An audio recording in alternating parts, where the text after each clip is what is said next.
There's a profound story I love so much in the scripture, the book of 1 Kings chapter 17. A very practical life example of what we call divine providence. The story of the widow of Zarephath and the prophet of God Elijah. Wonderful to know that she received a blessing by divine providence. But a different perspective to this story I want to share.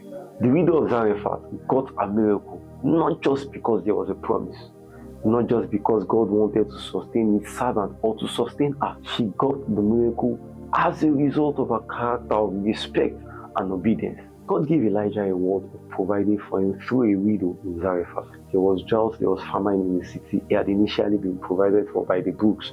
Then God gave him another instruction to go to Zarephath, that he has commanded a widow to feed him.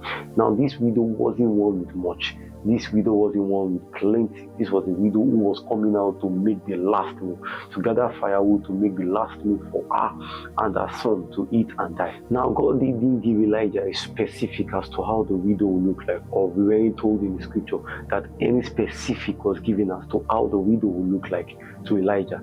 Elijah, the servant of God, on meeting the widow, didn't even ask her if she was a widow, if she was barren, if she was this, if she had enough, or if she was the one God commanded. Simply told her, get me water and bread. She could have insulted and disrespected the man of God. Are you blind? Can't you see that there is famine? Can't you see that there is lack? Can't you see that there is drought? In fact, I just told you I am here to pick firewood to make the last meal for myself and my child so they can die. And then you are instructing me to give you bread, to give you of the very little I have. Couldn't you have called upon God and multiplied this little to make plenty of it so we could eat? But she didn't. She was courteous, respectful, and well-mannered in her response. But she trusted the word of the Lord from the servant of God and obeyed instantly.